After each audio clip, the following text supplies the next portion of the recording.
Hello everybody and welcome to an unboxing of one of my newest items in my collection. This is going to be the Forgotten Realms campaign setting, 2nd edition D&D. This is the revised box. I remember back in 96, I was about 14 years old. I got this from a bookstore in my local mall. And I remember thinking, man, this thing is going to be the coolest thing ever. I was excited to get home because, I was just getting into D&D. I rushed out and got it. I didn't rush out and get it. I found it there, and I was all excited. And I got home, and it blew my mind. Because in 2nd edition, a lot of people don't know that because a lot of people are new to D&D. 2nd edition didn't have a lot of content that was like maps and campaign settings that were available to everybody. Most of it was just rule books on what you can and cannot do. Kind of some breakdowns of races and classes, but again, nothing like to help DMs build the campaign. It was really confusing going through all the different realms, going through all the different pieces. You have a lot of different things that, you have like the Heartlands, the Dales, just Waterdeep. The city of Waterdeep is not a realm, but it's a city. The city of Waterdeep, unless you had Volo's Guide to Waterdeep, you didn't have a lot of Waterdeep. So it was good to see a campaign box that was able to help expand my D&D. So stay tuned. You're going to be seeing the unboxing of, like I said, my new addition to my collection. The TSR 1085, I think is the model number. Basically just the revised version of the Forgotten Realms campaign setting.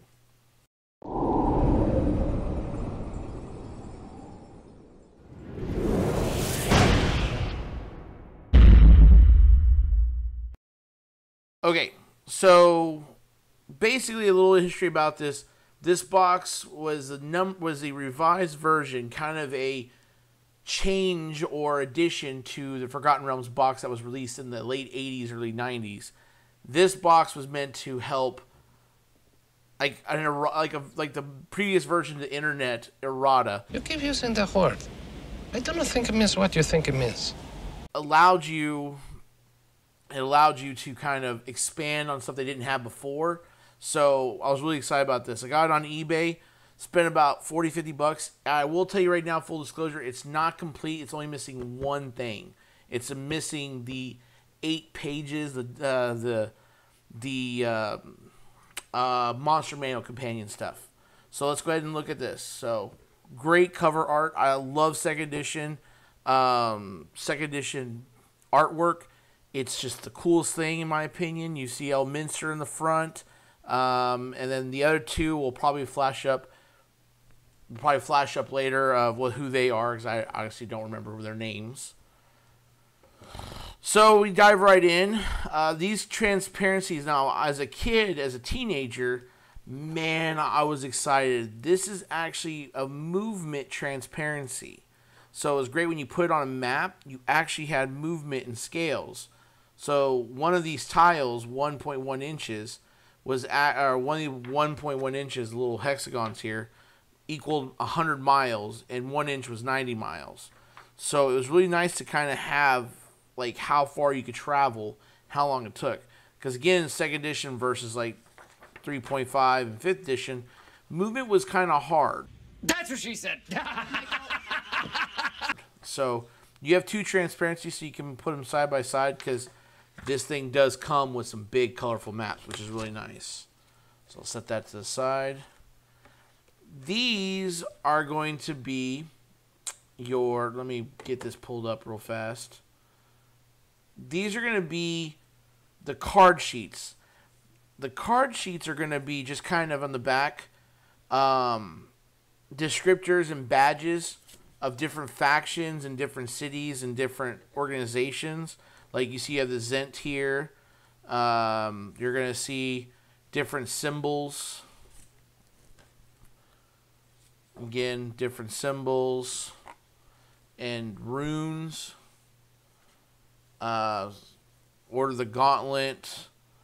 Heronius, Aluna, Carillion, Lothlorien. These are all going to be kind of badges and symbols that if you were, I didn't do, but you could cut out because they have like dotted lines. I don't know why I would cut these out, but if you did, pass them to your players. Another way to enhance gameplay from a DM to the player. And as a player, especially when I was 14, oh man, if you hand me badges and cards, I'd treat them like, baseball cards. I'd put them in sleeves. I'd keep them in my binder. That would be great. I didn't cut mine up, and thank goodness this person didn't cut theirs up, because I think it's just kind of cool to have. Now I can just make Xerox copies, print them out, cut them up, PDFs, print them off the computer, things like that. Now, the biggest thing I was looking for was not only just the transparency, but how well the maps turned out. Now, the guy told me when I bought it from him that these maps were almost mint, and he is not kidding. I'm not going to unfold them because they are huge, but back in the 90s, this was it. As you can see, the kind of glossiness of the map. You see the roadways and stuff like that. This would have been it was just epic to see this. Your Shadowdale. Words can't speak how much memories and nostalgia came flooding in when I saw these maps. Yeah, I remember that. Because I remember like pulling them out and putting them on the ground, and my friends would sit there and they would meticulously plot out how far they would go by putting the transparency. Let me grab the transparency. Putting transparency on it, and if, let's say I said you started out, here's Baldur's Gate, for example. If I said you had to go an inch or two, that was 100 miles, I can go to the second edition Player's Handbook or DMG and find out exactly how long that would take. So the players could do that, and as a DM I could say, great, I can probably throw like 4 or 5 encounters, or however many encounters I need to put on there. I could also make like downtime things, role-playing, story arcs, stuff like that. So again, this is pre-digital era. To have a box that came with, 4 maps? Yeah. Just full color, big, you can sprawl them out. And these are almost mint. I mean, they got a little bit of discoloring around the edges, but who cares? I mean, they're gorgeous and just part of my childhood. And I think as a DM now, just something cool, like when I play with my old school friends or some old school players I might meet up in my local game shop, and I throw that map out there, I guarantee you they're going to go nuts for something like that. And the peasants rejoice.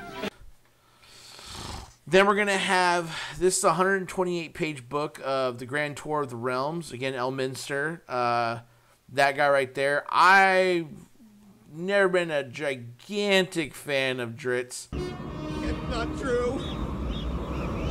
That's impossible. But it's Drizzt, okay?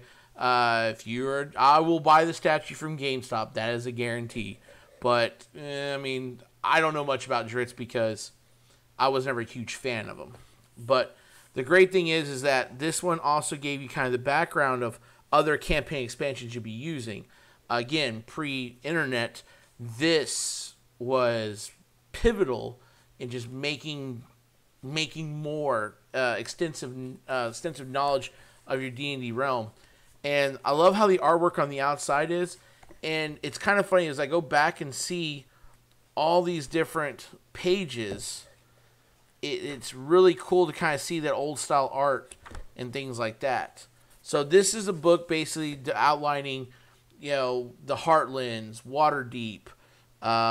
It tells you kind of Faerun, kind of alludes like the Astral Sea and how you're one of 8 planets that circle a central sun. This is a really good book. And for a DM who's like, okay, what does it all mean? Because after playing for a while, you think, is this what else is out there? What's new and things like that. This kind of helped you with that. And when I saw this cover, wave after wave of nostalgia, just those aren't mountains. They're waves. This made me see Dracoliches in a whole new light. I was just blown away. This cover art of the lightning bolt in the Dracolich, it gets me. So excited. Was so excited seeing this. This is basically a 64-page guide to how to create realms and campaigns in Faerun. Again, all the different books you can get and stuff like that. Artwork inside, it's just, I think it's great. You actually have names and pictures of people. There's Drizzt, take the screenshots so everyone has Drizzt. But like Elminster, for example, I remember my first, which I'll do an unboxing of, module that I've ever played ever in D&D. There's Elminster.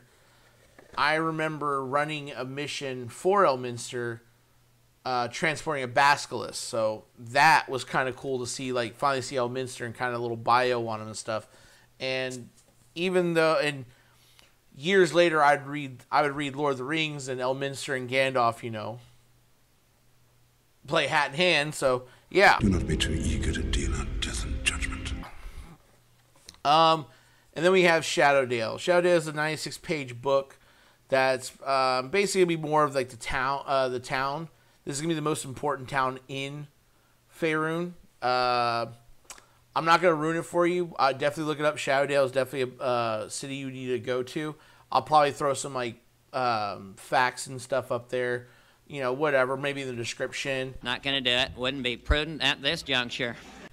Just different things that, it's really cool that, you get to expand on these things. Because in D&D, the problem I had when I would DM at a young age was, what towns do I put them in? How many taverns can you go into? How many farming communities? What does a big metropolis look like? You have Waterdeep. You had Baldur's Gate. You had these big cities, but those were it. And then how does that look? And having an in-depth module, basically, like I said, 96-page book just on Shadowdale was really neat. And yeah, having a whole breakdown of it, because it's an extremely important town to see. So that's basically it. All the books came almost mint. They have barely been used. You can see the corner, like right there. It's a little. Can I get that to focus better? Nah, just a little bit frayed, but that's nothing. I'm definitely excited about having this part back in my collection. Like I said, I'm actually going to plan to bring this out for my old school campaigns. Maybe I'll run 2nd edition again because I got this box. Well, we're waiting. Tell me if you guys like this kind of stuff. And, if you like it, put in the comments some other ones you want me to look into buying, and I'll do some more unboxings. Have a great day.